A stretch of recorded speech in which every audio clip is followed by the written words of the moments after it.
Good morning, everyone. Welcome to this week's episode of The Comeback Kid. I am your host, Ben Friedel, and alongside me today, as always, are Nate Wiggins, Matt Hendrickson, and guess what, everyone? We have our very first in-studio guest on the show. His name is Nigel Ward. What is going on, Nigel? How are you today? I'm doing great today, Ben. How are you doing today, Ben? I'm doing great. We're all really excited to have you here. Nigel is on the baseball team here at USD, and he is going to be able to provide us with a lot of insight as to what baseball is up to right now, and he's going to maybe help us three non-athletes decipher what has been going on with the conclusion of the World Series, but also leading into the offseason, what kind of storylines and things we should be looking into. So great to have you here, Nigel. How are Nate and Matt? How are you guys doing today?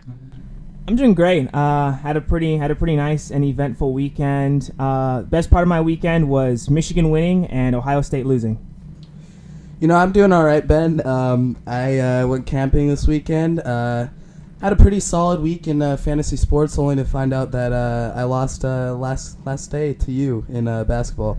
Some pretty sour thoughts on that, but yeah, we were in a battle all week in fantasy basketball this week, and then I lost my first fantasy hockey game to James of all people, who is in last place in our hockey league. But nice. that is irrelevant. So I think before we get into what we are scheduled to talk about today, I think it's important to acknowledge what happened in Texas over the past couple days with the shooting that occurred in a church.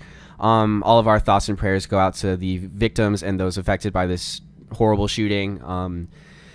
It's kind of the question, guys, of like, when will this end? It seems like there's, tragedy after tragedy, and it's so horribly sad. So we hope that if you are emotionally affected by this in any way, that we're able to make your morning at least a little bit better, and that if because we're just a bunch of goofy guys who like to talk about sports, so hopefully we'll be able to be that source for you moving forward. So I think before we dive into it, as always, let's explain what this show is about. So every Monday at 9 a.m., we hope to talk about sports and stories that may not get enough attention on major sports networks. This includes baseball, hockey, sometimes MLS. We're working on it, Nate. We're still working on it. And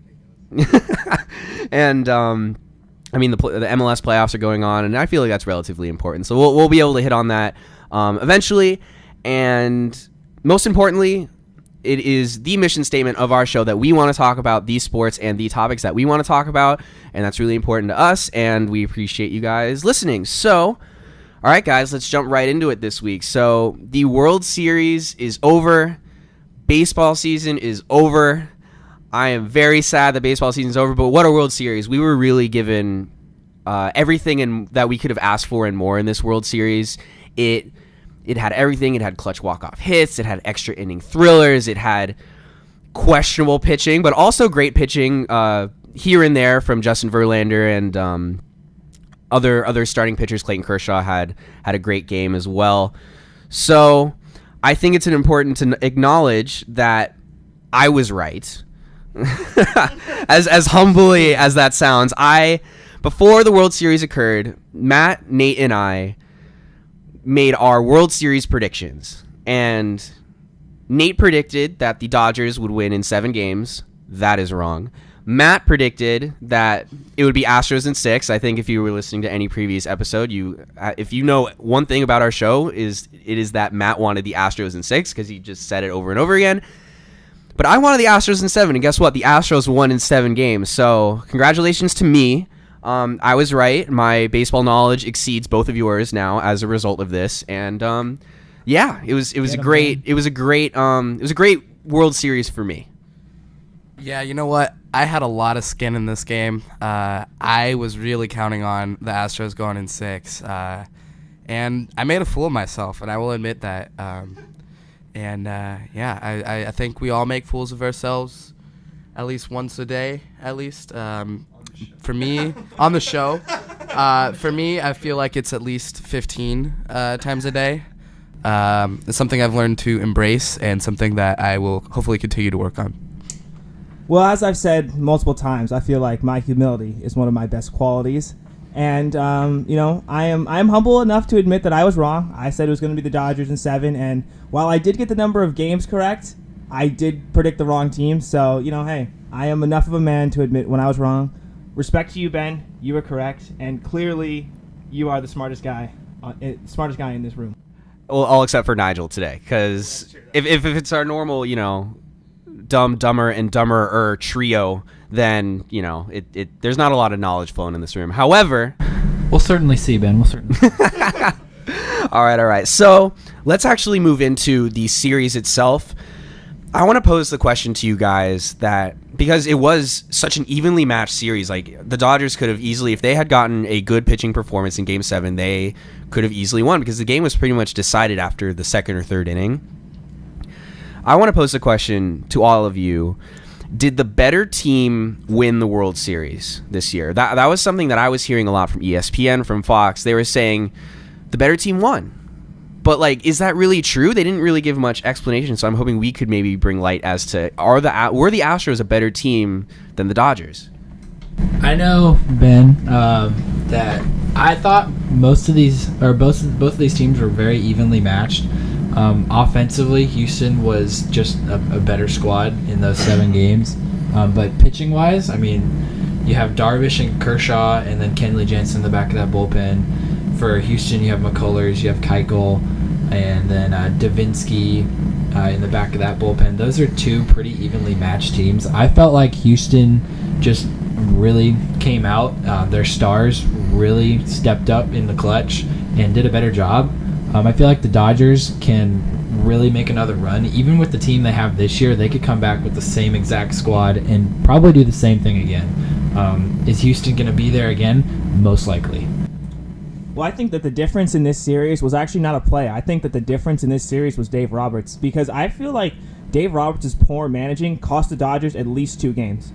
So, I'm going to say that no, that the Astros were not the better team, and I'm not saying that as like a salty person just because I picked the Dodgers, that the better team didn't win, the Dodgers were the better team. I'm saying that because I feel that if Dave Roberts had made a couple of different moves, the Dodgers would have won the World Series. And of course we can't, if he had made, a different move, it still could have backfired on him, but I think that his poor managing cost the Dodgers at least 2 games.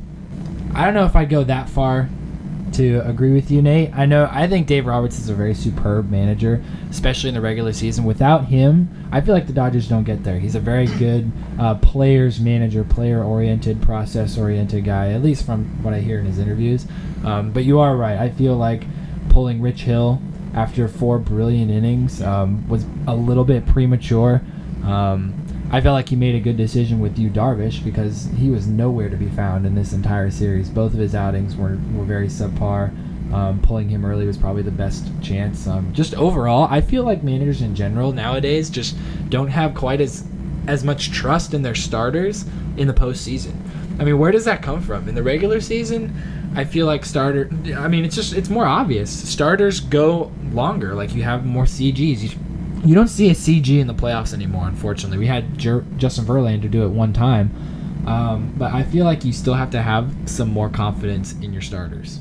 Yeah, and that's interesting that you bring that up, and that's been something we've been talking about on a lot of previous shows, is the shift between regular season pitching dynamics and the postseason, and the leash is a lot shorter in the postseason, and rightfully so, because those games are monumentally more important. However, there is a fine line that I think sometimes managers cross in pulling Charlie Morton after 5 innings to bring in Lance McCullers. Although that move worked out for them, if Lance McCullers didn't come through, you had a guy in Charlie Morton who was dealing all World Series. He closed out the World Series for Houston in the end. So I think it's a very, that's where managing becomes so important. That's where Dave Roberts' decision making was exposed, because he sometimes made the wrong calls in terms of his pitching, but we don't see Randy Johnson coming in for 8 innings like back in the mid early 2000s like we used to. It's a different game, and people are playing matchups more in the postseason, and whether or not that is making each team better, I think is debatable. So, looking back on this playoffs, I think that was a continuous theme of teams moving even further toward the matchup direction than we've ever seen before. We saw it last postseason with bringing in Andrew Miller, Kenley Jansen for multiple innings instead of just one, like 2 or 3 innings, saving those quote-unquote best arms in your bullpen to... Not to mention Aroldis Chapman, too. Aroldis Chapman, yeah, as well, who... to his own downfall sometimes, because he wasn't used to pitching multiple innings in the regular season, came in against Cleveland last year and served up the home run to Rajai Davis. And in the regular season, if he was on a regular throwing schedule, you wouldn't have necessarily maybe seen that. So very interesting moving forward. And so that was something that really stood out to me this World Series. Were there any other particular performances, games that you'll remember, or anything else that really stood out to you guys about this World Series that you'll remember? I know I'm going to remember George Springer hitting 5 dingers. Springer dinger, everybody. Oh, yeah. That guy was super clutch. I mean, that whole offense, really, but Springer was the highlight of the entire series. Just mammo home runs. And you can't say enough about the guy. I mean, I read an article yesterday about him getting over his stutter. I mean, just a great guy, sounds like. And then he's pouring his heart out on the field for Houston and that whole city and what they've been through this past summer. I mean, hats off to him. He really put the team on his back, and everybody else just kind of fell in and followed suit. And I mean, that was the highlight, George Springer for sure. I think someone who's always going to remember this World Series now is Carlos Correa. Mm-hmm. I gotta. How much so of this true. series did he spend either on top of the railing in his dugout or like on the field just jumping around looking like a little kid? He like does basically what I think any kid watching baseball would want to do. But also on a different note, he ended up proposing to his longtime girlfriend after Game 7, and I think that's something that he'll never be able to separate his World Series experience and his proposal. So I think that's something that I thought was a really cool line that maybe doesn't get quantified or put in some kind of stat line, but Carlos Correa is going to remember this one for a while. Yeah, that was a real special moment. I'm kind of was thinking, like, what was his plan to do if they didn't win the World Series? Like, was he not gonna propose to her? Was he gonna propose to her at a different time? Who knows? But congrats to him, and also congrats to Justin Verlander and Kate Upton, who they missed the Astros World Series parade because of they were actually getting married at the time.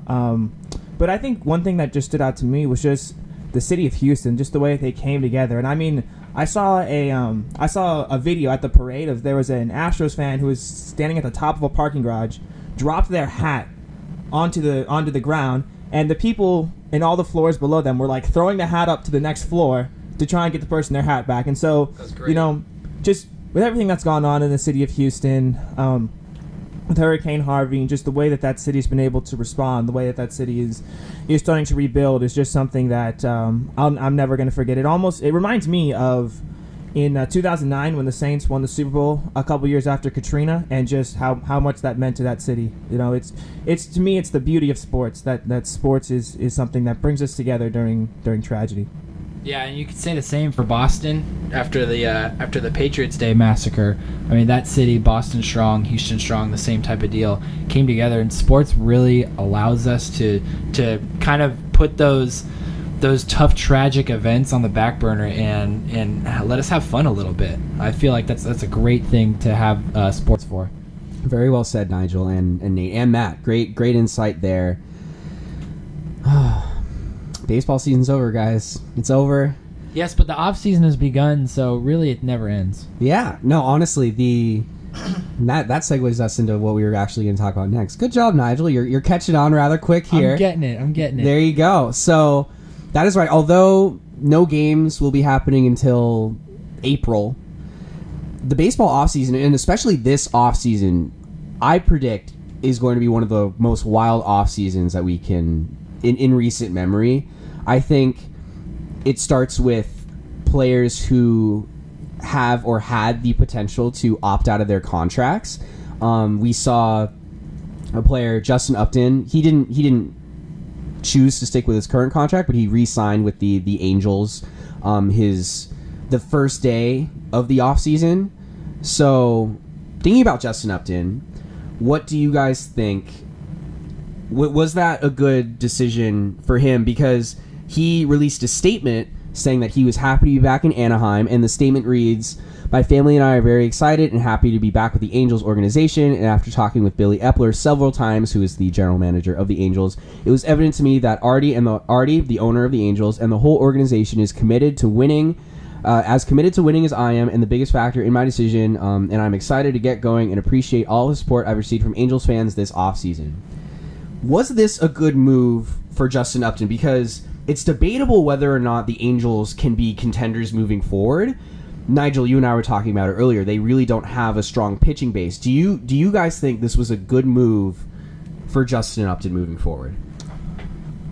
This move is a good move for the Angels, so much as long as it's not the only move that they make this offseason. Obviously, being an Angels fan, I'm super excited to have Justin Upton back.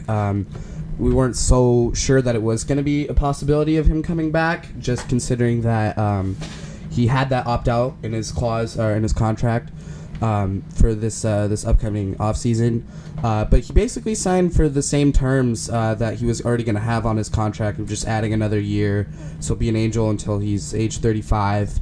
I think it's a good move as long as it also means we're going to see maybe a quality pitcher like Alex Cobb or Lance Lynn also come to the Angels this offseason. Yeah, you hit the nail right on the head, Matt. It's a great move for the Angels. Somebody to hit behind Mike Trout, who isn't named Albert Pujols. He's been a great player, but he's just not what he used to be, and I feel like they needed another big bat in that lineup. However, Ben, you mentioned the question, is this a good move for Justin Upton? Yeah, if I'm making $106 million, yeah, I'm gonna take that deal 10 times out of 10. I feel like this is a great deal for him. I've lived in Anaheim my entire life. I feel like it's a great city. He's going to enjoy it, and I love his statement. He said it very well. I'm excited to get going. He feels like the organization is just as committed to winning as he is. That's exactly what you want to hear from a player who just signed with a team after getting traded to him. So this is a good sign for both Justin Upton and the Angels, and Angel fans for that matter. From a financial perspective, this is a good move for Justin Upton. He's going out there, he's securing that bag. From a winning perspective, this is not a good move for Justin Upton. If he wants to win a World Series, he is not winning a World Series in Anaheim. I'm sorry, Matt. I'm sorry, Nigel. But I just don't see just with how good the American League is, I don't see the Angels contending for a World Series anytime soon. Anytime soon, Nate. Anytime soon. They have the best player in the history of Major League Baseball manning center field. He's going to mention WAR. Watch it. It's coming. Wins above replacement, Nate. Wins above replacement. We're getting the W's. It won't be just from Justin Upton. I think that the pitchers need the W's too, man. Pitchers need the W's too, but Billy Epler has been exactly what the Angels needed in terms of not signing these big free agents that you're going to lose compensation picks and then really just get stuck with these awful contracts. Speaking about awful contracts, Josh Hamilton is now off the books. Yeah! Let's go. Woo! I was in a very reflective state this weekend, and I was thinking I'm arguably just as happy about him being off the contracts as I was back in December of 2012 when I found out that the Angels signed Josh Hamilton. I mean, we thought that we were going to be expecting a lot of big things from him. Obviously, that didn't happen. He thought he found himself, and then he refound cocaine. We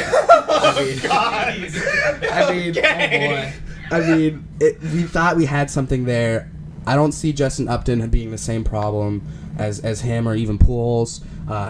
Remember when the Angels had Vernon Wells? These Angels have had a history of bad contracts, but I think Billy Epler is just making the smart decisions in signing smaller free agents. Obviously, acquiring Justin Upton was great. I wouldn't consider him a small free agent, but I think they're doing great things. So we definitely have some biases in this room, I think, on both sides. I think it is debatable whether or not this move was a good move. However, I mean, you can't go wrong when you have Justin Upton on your team. And if you are able to add that on your team, I think that makes your team instantly better, and I think we can all agree with that. Absolutely. So overall, Justin Upton, you're adding quality to your team. My final question that I wanted to ask you guys regarding this offseason, how it's going to go.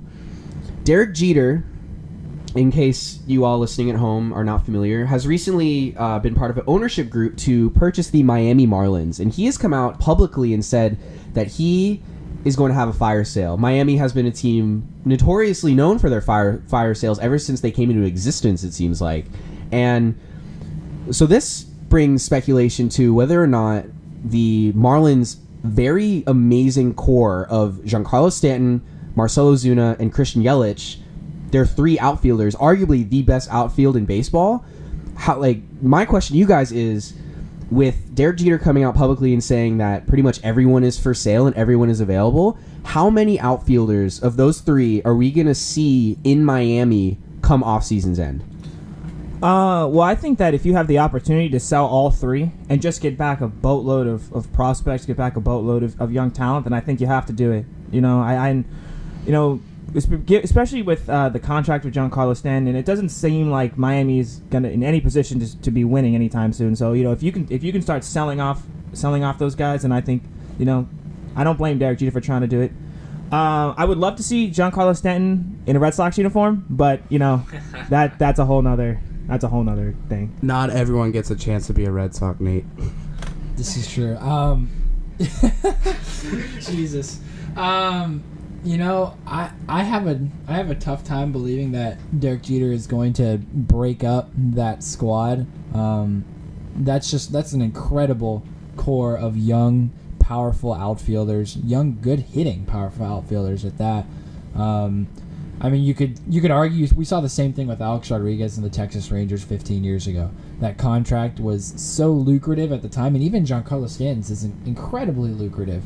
And the Rangers just ended up selling him off. He almost went to the Red Sox. Yes. Almost. Yep. So close. Yeah, it'll be quicker than that. I've seen that 30 for 30 a couple times. It's hard to think of a way that they're going to be able to keep Stanton without him eating so much payroll over the next, 10 years for this deal? Something ridiculous like it's that. Ridiculous. Yeah. And, lucrative, like we were saying. I wish, like hell, that they could hang on to all 3 of those guys, because that could be a really good squad. And if you could build around that with a bunch of young guys, you could have something there that could potentially bring a World Series to Miami, another one.